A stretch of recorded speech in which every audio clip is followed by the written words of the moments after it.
Monday करेगा, Monday करना। चल मंडे नहीं मिला ना बेटा, मैं देखा कॉपी वगैरह किया है तूने, ढंग से सॉल्व नहीं किया है, देखेंगे फिर। चलो ठीक।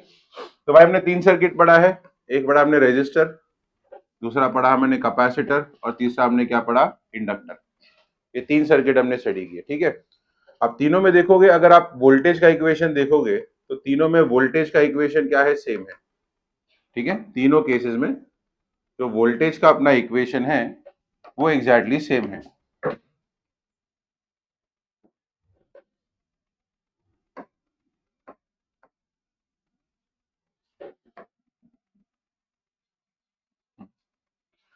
वोल्टेज का इक्वेशन तीनों में सेम है। इक्वेशन ऑफ वोल्टेज क्या है, equation of voltage in all 3 cases sir, E is equal to E not sine of क्या है, omega T.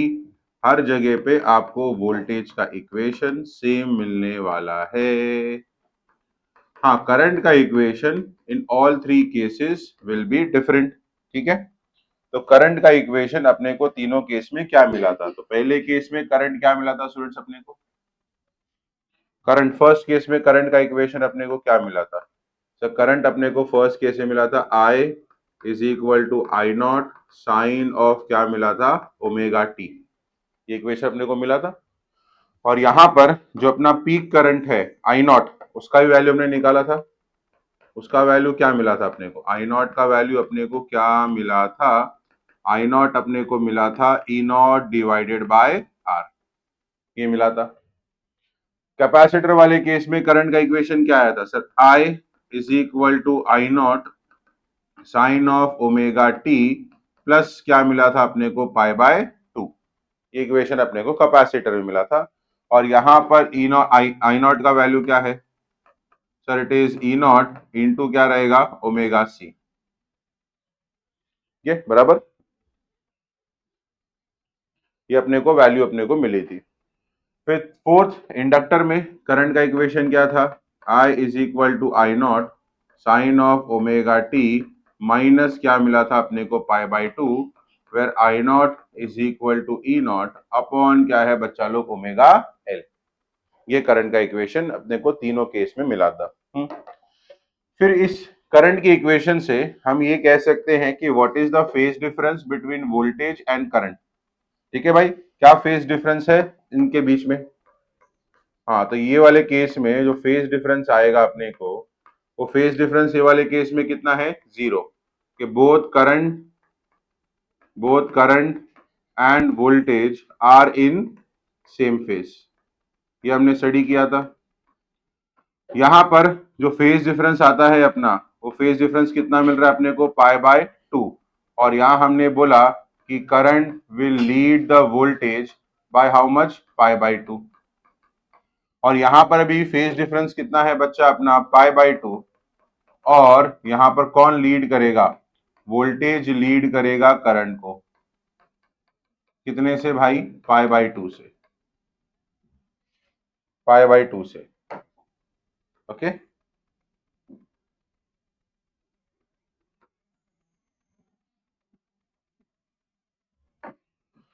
Voltage lead current करेगा करंट को पाई बाय 2 से, ठीक है। तो ये हमने स्टडी किया था वहां पर। अच्छा, और एक चीज हमने यहां पर देखा था कि भाई यहां पर जो रेजिस्टेंस होता है या रिएक्टेंस जिसको हम बोलते हैं, ठीक है, इस वाले केस में हमने पढ़ा कि सर रेजिस्टेंस जो है वो सिंपली क्या रहेगा अपना, ई नॉट अपॉन क्या रहेगा बच्चा लोग, आई नॉट। और यहां हमने बोला कि resistance will reduce both AC and DC equally. फिर यहां हमने पढ़ा था इंडक्टिव, नहीं, कैपेसिटिव रिएक्टेंस करके हमने यहां पर पढ़ा था, कैपेसिटिव रिएक्टेंस, कैपेसिटिव रिएक्टेंस। तो कैपेसिटिव रिएक्टेंस मतलब एक्सी का वैल्यू अपने को क्या मिला था सर, एक्सी का वैल्यू अपने को मिला था 1 अपॉन क्या मिला था, ओमेगा सी। और यहां पर आएगा भाई अपना इंडक्टिव रिएक्टेंस, और इंडक्टिव रिएक्टेंस का फॉर्मूला क्या है, एक्सएल इक्वल टू क्या है बच्चा, ओमेगा इंटू एल। और एक्सी का फॉर्मूला अपने को मिला था 1 अपॉन 2 पाई एफ इंटू सी। और एक्सएल का वैल्यू है 2 पाई एफ इंटू एल। तो यहां पे हमने पढ़ा कि sir resistance will reduce both AC and DC equally. यहां हमने पढ़ा कि सर कैपेसिटर जो है वो एसी को पास करेगा एंड डीसी को ब्लॉक करेगा, एंड इंडक्टर जो है वो एसी को ब्लॉक करेगा और डीसी को पास करेगा। अच्छा, और एक चीज लास्ट टाइम मैंने बताया नहीं था, अगर सपोज कर लो अपने को याद करना है कि कौन लीड कर रहा है कौन लैग कर रहा है, तो एक टर्म याद रखना एलिस करके। यस, एलिस करके टर्म याद रखना, अपने बार याद आ जाएगा। अभी देखो समझो, इंडक्टर के लिए सुनो ध्यान से, इंडक्टर मतलब एल, इंडक्टर मतलब एल, तो एल के लिए आगे कौन चल रहा है, क्या कितना टाइम हो रहा है, कितने बजे का लेक्चर है? हाँ, तो खड़े रहो पीछे, खड़े रहो पीछे, सब खड़े रहो पीछे। हाँ यहीं पे कॉर्नर में। अपने मन के हिसाब से लेट आओगे क्या? 8 है, 8:15 को आएंगे, 8:30 को आएंगे, खड़े रहो सब पीछे।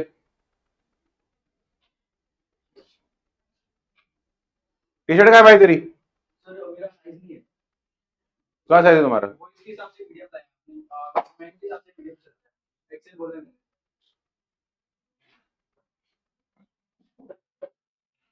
सो इंडक्टर में इधर देखो आगे कौन चल रहा है ई, और पीछे कौन है भाई आई, तो इंडक्टर में ईएमएफ लीड करेगा और करंट क्या करेगा, लैग करेगा।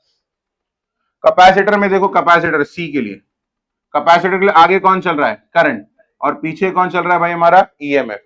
तो कैपेसिटर के लिए करंट लीड करेगा और ईएमएफ क्या करेगा, लैग करेगा, बरोबर। तो ये एलिस ध्यान में रखोगे तो आपको याद रहेगा कि कौन लीड कर रहा है और कौन लैग कर रहा है किस केस में। और रेजिस्टेंस का तो सिंपल है, both current and voltage they will क्या सेम, क्या है सेम फेज में रहेंगे, they both are in same phase.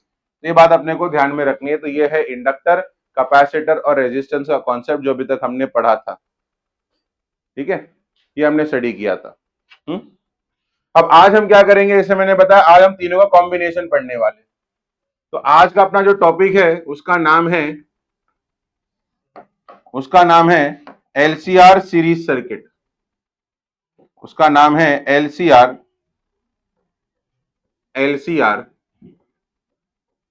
Series circuit, सही है। चलो, अब एलसीआर सीरीज में क्या होने वाला है, इंडक्टर, कैपेसिटर और रेजिस्टर तीनों जो है वो सीरीज कॉम्बिनेशन में कनेक्ट करेंगे। अभी हमने हर एक सर्किट को अलग अलग स्टडी किया, बराबर। इंडक्टर को लगाया एसी के अक्रॉस, स्टडी किया, कैपेसिटर को लगाया, स्टडी किया, रेजिस्टर को लगाया, स्टडी किया। अब तीनों को एक साथ लगाएंगे सीरीज कॉम्बिनेशन में और स्टडी करेंगे कि उनका बिहेवियर क्या रहेगा फॉर एसी। तो सबसे पहले एक सर्किट डायग्राम बना रहा हूं मैं। यहां पे सबसे पहले मान लो कि अपने पास एक इंडक्टर है, एक कैपेसिटर है और एक रेजिस्टर है, और इन तीनों को देखो, ये L हो गया, ये C हो गया और ये R हो गया, और तीनों को हमने किस में कनेक्ट किया भाई, सीरीज में। और कनेक्ट करो अक्रॉस एन एसी सोर्स, और उस एसी सोर्स का वोल्टेज सेम रहेगा जो अभी तक हम पढ़ते आ रहे हैं, और वोल्टेज क्या रहेगा, E is equal to E not sine of क्या रहेगा, ओमेगा टी। अच्छा स्टूडेंट्स, पिछले 3 डेरिवेशन में अगर आप देखोगे तो हमारा जो फॉर्मेट है डेरिवेशन का वो एकदम सेम है। हम स्टार्ट किससे करते हैं, देखो हम स्टार्ट किससे करते हैं, वोल्टेज के इक्वेशन से, बराबर। फिर हम क्या करते हैं, कुछ कॉन्सेप्ट अप्लाई करते हैं और किसका इक्वेशन निकालते हैं, करंट का। फिर करंट का निकालने के बाद हम क्या डिस्कस करते हैं, फेज डिफरेंस, और फेज डिफरेंस के बाद हम लोग क्या डिस्कस करते हैं, रेजिस्टेंस या रिएक्टेंस। ये सेम फॉर्मेट बच्चा लोग, सेम फॉर्मेट हम यहां भी लगाने वाले हैं। तो हमारे पास वोल्टेज का इक्वेशन आ गया, E equal to E not sine of omega t. अब हम लोग क्या फाइंड आउट करेंगे बेटा, करंट, ठीक है। चलो, अच्छा सुनो भाई, यहाँ पे जैसे मैंने एसी सोर्स लगाया है तो उसके वजह से सर्किट में करंट फ्लो करेगा, and let us say that current is I, instantaneous current is I. अच्छा, हम सबको पता है कि ये करंट कुछ टाइम के बाद अपना डायरेक्शन क्या कर देगा बेटा, चेंज कर देगा। तो अभी के लिए मैं अज्यूम करके चल रहा हूं, मान के चलो कि इस समय के लिए ये वाला साइड प्लस है और ये वाला साइड क्या है, माइनस, जिसकी वजह से करंट का डायरेक्शन क्लॉकवाइज जा रहा है। हम जानते हैं कि कुछ टाइम के बाद करंट अपना डायरेक्शन क्या करेगा, रिवर्स करेगा, ठीक है। तो अभी के लिए मैं क्या बोल रहा हूं कि लेट आई बी द, मैं क्या बोल रहा हूं अभी के लिए, let I be the instantaneous current through the circuit. तो मान लेते हैं सर्किट के थ्रू जो इंस्टंटेनियस करंट फ्लो कर रहा है, उस इंस्टंटेनियस करंट का वैल्यू क्या है बच्चा लोग? I is the instantaneous current. अच्छा स्टूडेंट, यहां पे इंडक्टर, कैपेसिटर और रेजिस्टर तीनों किसमें है भाई? सीरीज में है। अब क्योंकि तीनों सीरीज में, तो सीरीज का एक प्रॉपर्टी होता है कि सर अगर किसी भी कंपोनेंट्स को हम सीरीज में लगाते हैं तो उन सारे कंपोनेंट्स के थ्रू करंट का वैल्यू क्या होता है? सेम। मतलब इंडक्टर में भी करंट सेम है, कैपेसिटर में भी करंट सेम है और रेजिस्टेंस में भी करंट सेम है। मैं एक एग्जांपल दे रहा हूं, जैसे मान लो ये करंट 2 एम्पियर का है, मान लो, तो इंडक्टर के अक्रॉस कितना करंट फ्लो कर रहा है? 2 ampere. Capacitor 2, resistor 2, same current तीनों के थ्रू पास हो रहा है। उसके पीछे रीजन क्या है? Sir all three are connected in series. ये प्रॉपर्टी है सीरीज की, यही प्रॉपर्टी है सीरीज की, ठीक है। अच्छा चलो, करंट तो पास हो गया। अच्छा मैं एग्जांपल निकाल लेता हूं। अब वोल्टेज की बात करते हैं। सर वोल्टेज क्या रहेगा? अब मैं फाइंड आउट करूंगा what is the voltage across each component. हर एक कंपोनेंट के अक्रॉस वोल्टेज क्या रहेगा? और वोल्टेज निकालने का सिंपल तरीका क्या है? Ohm's law. V is equal to क्या होता है भाई? IR। सिंपल। अब देखो लॉजिक क्या लगेगा। सबसे पहले मैं इंडक्टर का निकालता हूं, तो इंडक्टर के वोल्टेज को मैं लिखूंगा EL। इंडक्टर के वोल्टेज क्या लिखूंगा भाई? EL। अच्छा भाई, करंट कितना फ्लो कर रहा था इसमें से? I। बराबर ना, देखो I का करंट फ्लो कर रहा है। वोल्टेज की, अच्छा इसका रेजिस्टेंस क्या रहेगा? इसको रेजिस्टेंस नहीं, इंडक्टर के रेजिस्टेंस को हम लोग क्या बुलाते हैं? Inductive reactance. और इंडक्टिव रिएक्टेंस को हम किससे लिखते हैं बच्चा लोग? XL। आ गया भाई अपना। अब सेम लॉजिक कैपेसिटर के लिए लगाओ। EC का फॉर्मूला क्या रहेगा? I इंटू क्या रहेगा बच्चा लोग? XC, capacitive reactance. और वोल्टेज अक्रॉस रेजिस्टेंस क्या रहेगा? सर सिंपली I इंटू क्या रहेगा? R। समझा भाई अपने को? तो मैंने क्या किया, मैंने तीनों कंपोनेंट का वोल्टेज निकाला। इंडक्टर का रहेगा I इंटू XL, कैपेसिटर का रहेगा I इंटू XC और रेजिस्टेंस का रहेगा I इंटू R। इसमें XL क्या है sir? It is the reactance और the opposition offered by inductor. XC क्या है? Capacitive reactance, opposition offered by capacitor. और R क्या है sir? It is the resistance of the resistor. तो खाली यहाँ पे सिंपल ओम्स लॉ ओबे किया है, V is equal to IR लगा के सबके अलग अलग ऑपोजिशन को लिख के मैंने सबका वोल्टेज यहां पर लिख दिया। EL I XL, EC I XC, ER I R। ठीक है। अब यहां पर मैं फेजर डायग्राम का यूज करूंगा बच्चा लोग, और मैं ये फाइंड आउट करूंगा कि सर्किट में टोटल करंट कितना फ्लो कर रहा है, रिजल्टेंट करंट कितना है और रिजल्टेंट वोल्टेज कितना है, वो मैं फाइंड आउट करने जा रहा हूं। ठीक है, चलो शुरू करते हैं। सबसे पहले फेजर डायग्राम पे आते हैं। फेजर डायग्राम बनाते हैं हम लोग यहाँ पे।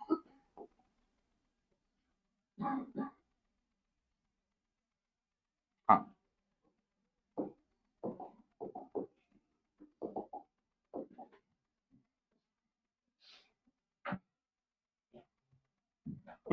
फेजर डायग्राम बनाते हैं जरा हम लोग। तो सबसे पहले करंट की बात करते हैं। अभी करंट तीनों के लिए सेम है, तो मैं क्या करूंगा, करंट को एक्स एक्सिस पे रखूंगा और सबके लिए सेम कर दूंगा। तो यहां पर मैंने करंट ड्रॉ किया, देखो ये आई, करंट आई, और ये तीनों के लिए बच्चा लोग सेम रहेगा। ये तीनों के लिए सेम रहेगा। ये मेरा करंट हो गया और करंट का वैल्यू क्या रहेगा? I. This is I, same for all, सबके लिए करंट सेम रहेगा। ये मेरा करंट हो गया। अब फेजर डायग्राम पे आते, देखो पीछे लेके जाता हूं मैं, पीछे। रेजिस्टेंस के लिए फेज डिफरेंस क्या है बेटा? 0। Both current and voltage are in same phase. Capacitor में लीड कौन करेगा? इंडक्टर में कौन लीड करेगा? वोल्टेज। अब इधर आओ। अब बेटा देखो, ये मेरा करंट है। अगर मैं EL की बात करूं, EL, तो वोल्टेज लीड करेगा। अब अच्छा, ये फेजर डायग्राम कैसे घूमता है बेटा? Anti clockwise. ये हमको पता है, एंटी क्लॉकवाइज घूमेगा। तो आगे कौन रहेगा भाई? आगे कौन है भाई? हमारा वोल्टेज। तो EL का जो वोल्टेज होगा वो मैं यहां ड्रॉ करूंगा। समझा आपने को? अरे हाँ ना, कुछ तो बोल दो यार। इसको यहां क्यों ड्रॉ किया मैंने? क्योंकि सर वोल्टेज क्या कर रहा है? लीड कर रहा है। तो ये मेरा EL है बच्चा लोग, दिस इज माय EL। तो वोल्टेज करंट से आगे चल रहा है। कितने से आगे चल रहा है बेटा? π/2। समझा आपने को ये? अब कैपेसिटर EC का क्या आएगा? EC किधर आएगा? सोच के बताओ, EC किधर आएगा? नीचे, एग्जैक्टली नीचे, अपोजिट में आएगा, इधर। Very good. यहां पर आएगा सीधा, एकदम उल्टा, इधर अपोजिट में। ये मेरा क्या हो गया भाई? EC। अब आप देखोगे करंट आगे चल रहा है और EC पीछे जा रहा है। कितने से पीछे सर? अगेन π/2 से। अब ER कहां पर आएगा सर? ER सेम डायरेक्शन में आएगा of the current, because voltage and current are in same phase. तो फेजर के टाइम ही मैंने बताया था कि वोल्टेज और करंट के बीच का जो भी एंगल होगा वो एंगल उनके फेज डिफरेंस को रिप्रेजेंट करेगा। रेजिस्टेंस के केस में फेज डिफरेंस 0 है, इसलिए करंट और वोल्टेज सेम डायरेक्शन में है।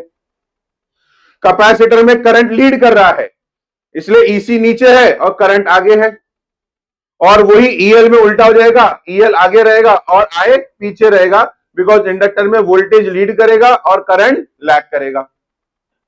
ओके, आ जाओ। तो यहां पर ये मेरा फेजर डायग्राम बन गया। अच्छा, ER बाकी रह गया मेरा, तो मैं ER ही बना देता हूं। तो मेरा ER जो है इधर आएगा,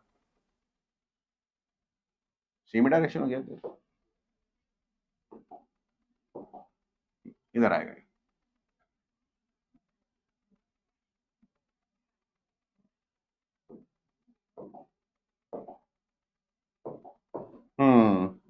तो ये आ गया भाई साहब मेरा ER। ये मेरा फेजर डायग्राम बन गया। यहाँ पे EL ऊपर, EC नीचे, ER करंट के डायरेक्शन में। अब सपोज मैंने अज्यूम करके चल रहा हूं, ये मेरा अजम्पशन है कि मान लो EL का वैल्यू ग्रेटर देन EC है, EL is greater than EC। अब अगर EL EC से बड़ा होगा तो देखो EL ऊपर है, EC नीचे है, तो इनका जो भी रिजल्टेंट होगा वो क्या होगा? जैसे मान लो एक बॉडी पे फोर्स लग रहा है, एक यहां लग रहा है 10 न्यूटन, एक यहां लग रहा है 5 न्यूटन, तो इस बॉडी पे लगने वाला रिजल्टेंट फोर्स कितना है बच्चा लोग? 5 न्यूटन। और कौन से डायरेक्शन में रहेगा? लेफ्ट में। मतलब जो वेक्टर बड़ा है उस डायरेक्शन में कितना आएगा वैल्यू? 5। अब सेम लॉजिक बच्चा लोग यहां लगाओ, सेम लॉजिक यहां लगाओ। एक वेक्टर EL ऊपर है और एक EC नीचे है, तो इनका रिजल्टेंट का वैल्यू क्या होगा? डायरेक्शन ऊपर होगा, वैल्यू क्या होगी?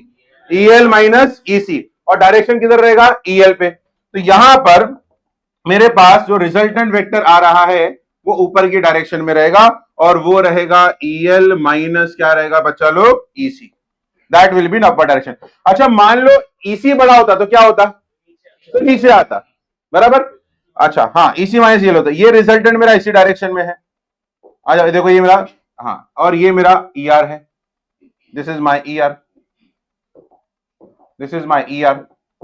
ये मेरा ER हो गया।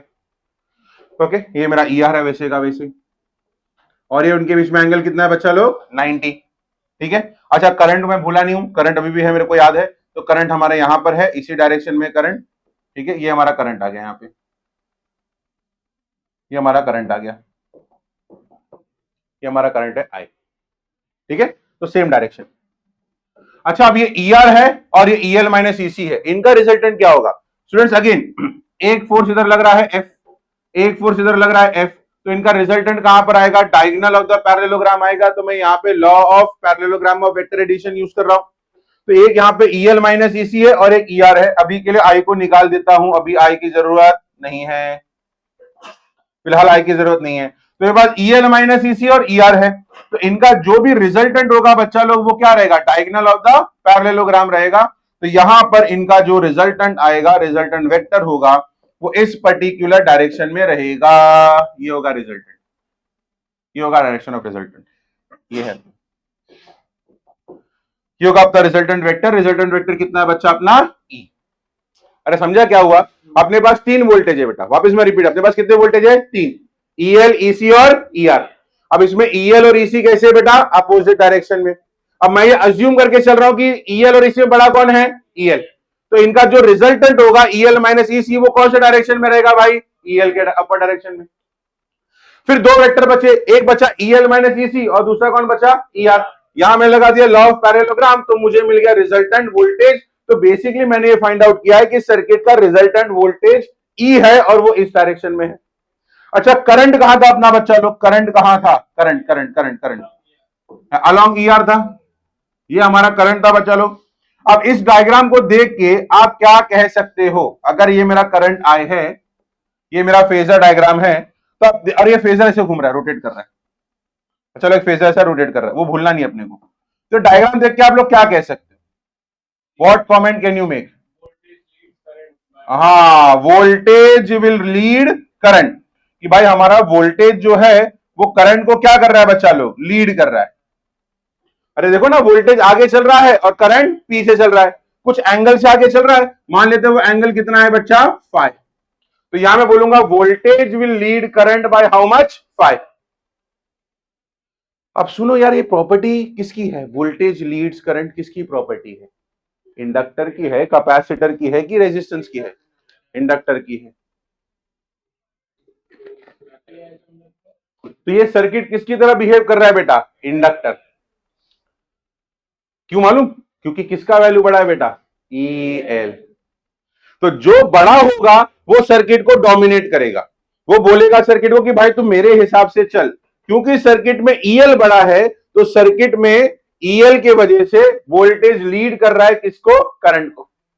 अच्छा मान लो उल्टा केस होता, मान लो ईसी बड़ा होता ईएल से, तो रिजल्टेंट कहां आता? नीचे। ईएल माइनस ईसी का रिजल्टेंट कहां आता? नीचे आता ना, ईसी माइनस ईएल नीचे आता और उसका रिजल्टेंट इधर आता। तो कौन लीड करता है उस टाइम पे? करंट। तो करंट लीड करना किसकी प्रॉपर्टी है भाई? कैपेसिटर की। तो जब सर्किट में कोई भी कंपोनेंट की वैल्यू ज्यादा होगी वही सर्किट को डोमिनेट करेगा और सर्किट उसी तरह बिहेव करेगा। तो जब इंडक्टर बड़ा होगा तो सर्किट इंडक्टर की तरह भी, इंडक्टिव सर्किट की तरह बिहेव करेगा।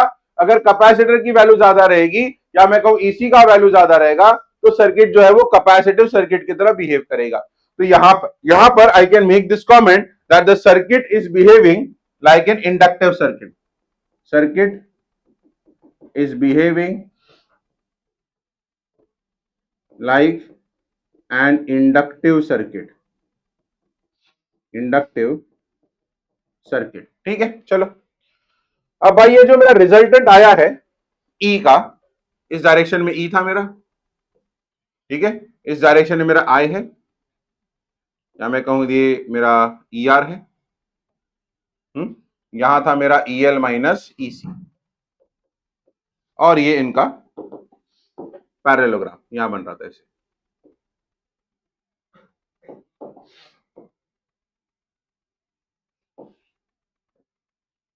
ये अपना डायग्राम था, ई आर, ये ई है और ये फेस फाई है। अब ई का वैल्यू मेरे को निकालना है, तो ई क्या रहेगा? E will be equal to under root of E R square plus E L minus E C the whole square plus 2 times E R into E L minus E C into इनके बीच का angle कितना है? Cos 90। अरे देखो ना, ई L minus E सी और E R के बीच का एंगल कितना है भाई साहब? 90। कॉस 90 का वैल्यू क्या हो जाएगा बच्चा लोग? 0। तो तीसरा टर्म पूरा इक्वल टू क्या हो जाएगा? 0। तो मुझे ई क्या मिलेगा?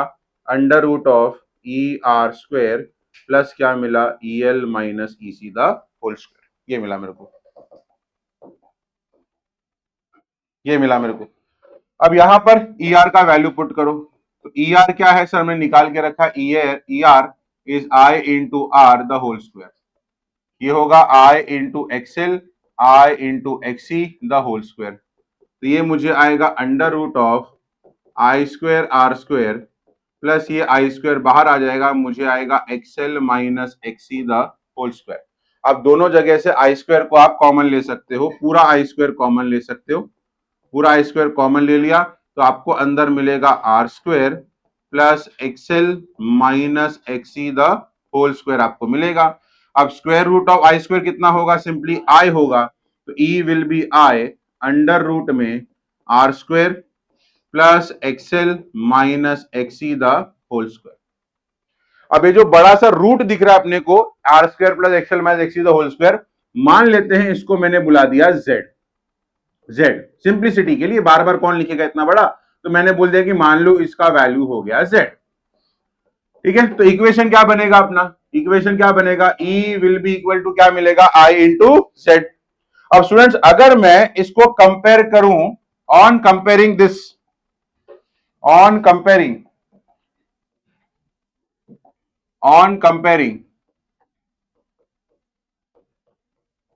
E is equal to IZ with V is equal to IR, बराबर। ये क्या है? मेरा वोल्टेज है, ये क्या है भाई? मेरा करंट है।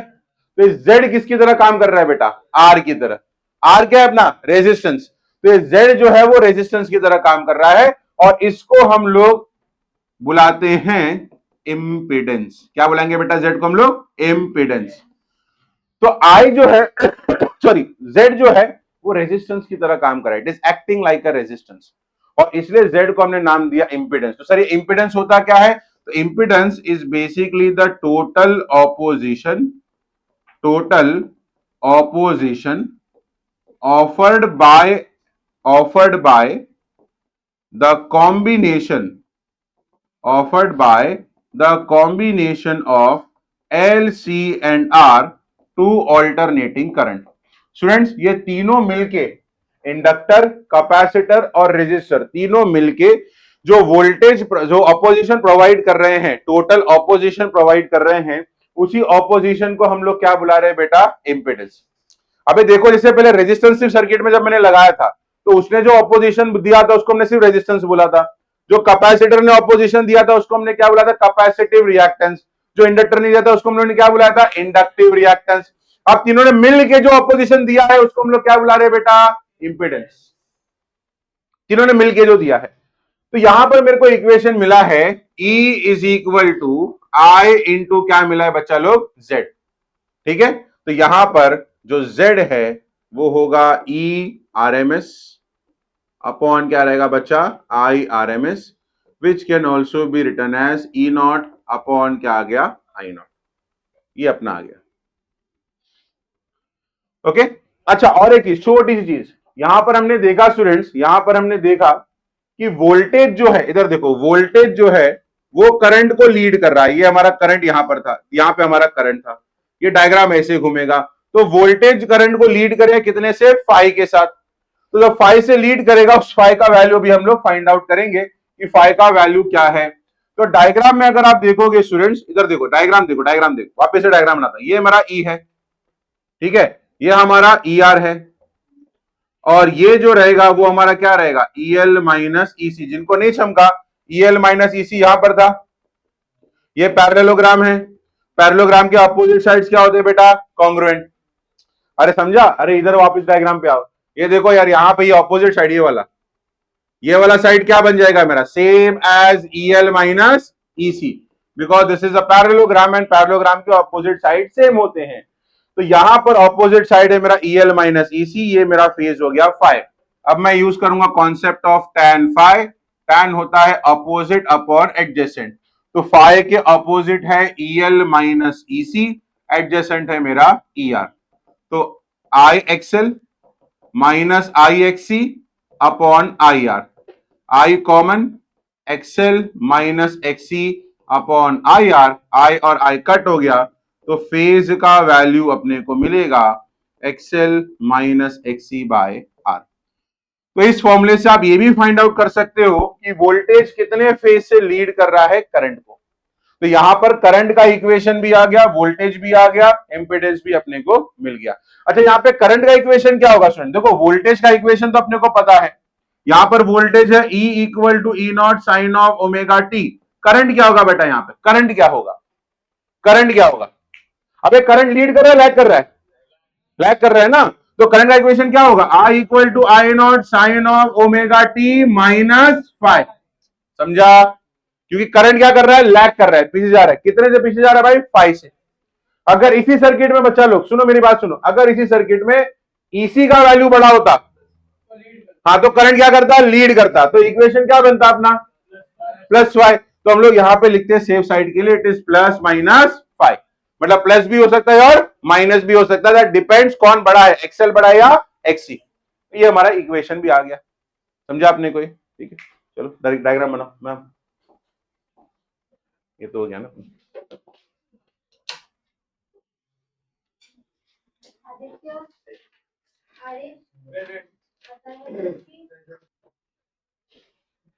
हाँ, तो देखो इस क्वेश्चन में क्या पूछा अपने को? क्या capacitor of 100 microfarad and a coil of resistance 50 ohms and inductance of 0.5 Henry. तो अपने को C का वैल्यू दिया है, ठीक है, अपने को C का वैल्यू दिया है, R का वैल्यू दिया है और L का वैल्यू दिया हुआ है, ठीक है। They are connected in series with 110 volt 50 hertz source. अभी हमको AC सोर्स का डिटेल दिया है लोग ने कि 110 वोल्ट का है, 50 हर्ट्ज का है, ठीक है। पूछा है calculate the RMS value of current in the circuit. अब मैं स्लाइड पीछे लेके जाता हूं, देखो RMS करंट का एक ये रहा, ये देखो, यहां से RMS करंट हम फाइंड आउट कर सकते हैं। आरएमएस करंट क्या रहेगा, E R M S upon Z. ठीक है, ये अपने को फॉर्मूला यूज करना है। तो सबसे पहले अपने को यहां पर जेड कैलकुलेट करना पड़ेगा, दैट इज द इम्पिडेंस। तो इम्पिडेंस निकालते सबसे पहले। इम्पिडेंस के लिए अपने को चाहिए एक्सएल। ओके, अच्छा सबसे पहले डेटा लिख लेता हूं मैं, क्या क्या दिया है अपने को, what is given to us. तो सबसे पहले लोग ने अपने को एल का वैल्यू दिया हुआ है विच इज 0.5 हेनरी, सी का वैल्यू दिया है 100 माइक्रोफराड विच इज 100 इंटू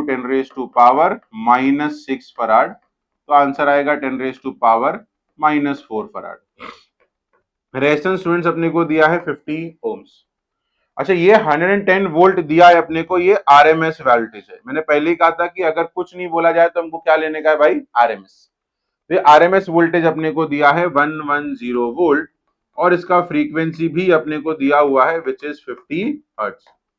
तो इंपेडेंस निकालने के लिए सबसे पहले अपने को चाहिए रहेगा हाँ एक्सएल और एक्सी का वैल्यू। तो एक्सएल सिंपली है 2 पाई एफ इंटू एल, तो 2 इंटू पाई 3.14, एफ का वैल्यू है 50 इंटू एल का वैल्यू है 0.5। सिंपल, ठीक है, 0.5 अपने एल का वैल्यू है। ये कितना आ जाएगा भाई अपना, ये 2 इंटू 50 हो जाएगा 100, तो अपने को आएगा 314 और 0.5 का मतलब कितना होगा, हाफ। तो 314 बाई हाफ अपने को करना है। तो दिस इज 2157 157 ओम्स, सीधा सिंपल सिंपल। एक्सएल का वैल्यू अपने को आ गया 157 ओम। हाँ, अब आते हैं एक्सी के ऊपर। एक्सी कैसे निकालेंगे सर, एक्सी का फॉर्मूला है 1/2 पाई एफ इंटू सी। तो 2 इंटू पाई का वैल्यू इज 3.14, एफ है भाई अपना 50 और सी का वैल्यू कितना है 10⁻⁻ कितना आ रहा है -4। तो ये अपने को आएगा 1/314 इंटू 10⁻⁻⁻4, -4 ऊपर जाएगा +4 हो जाएगा, तो 10⁻⁻+4। तो आपको निकालना है 1/314 आपको कैलकुलेट करना है। ठीक है, 1/314 अपने को कैलकुलेट। और कोई तरीका है 22/7 ले ले क्या, 22/7 ले लेंगे तो 7 ऊपर चल जाएगा, 22 नीचे हो जाएगा। हाँ वो भी कर सकते हैं, ठीक है चलेगा, ये भी कर सकते हैं। एक्सी निकाल लो यहाँ से, 1/314 का इनवर्स निकाल के एक्सी का वैल्यू आप लोग कैलकुलेट कर लो। फिर इसके बाद नेक्स्ट स्टेप में क्या करना है, एक्सएल माइनस एक्सी लेना है। तो एक्सएल का वैल्यू तो अपने पास है स्टूडेंट्स ऑलरेडी 157, माइनस अपने को क्या करना है भाई, एक्सी का वैल्यू अपने को फाइंड आउट करना है। फिर इसको z के वैल्यू में पुट करना है। तो z क्या होगा, √r² plus XL minus XC the whole square. XL minus XC put करो, स्क्वायर करके z निकाल लो। एक बार z आ गया तो आरएमएस करंट क्या होगा, आरएमएस वोल्टेज अपॉन z, और आरएमएस वोल्टेज अपने को दिया है 110 और फिर z का वैल्यू यहां पर सब्स्टिट्यूट कर लो। ठीक है चलो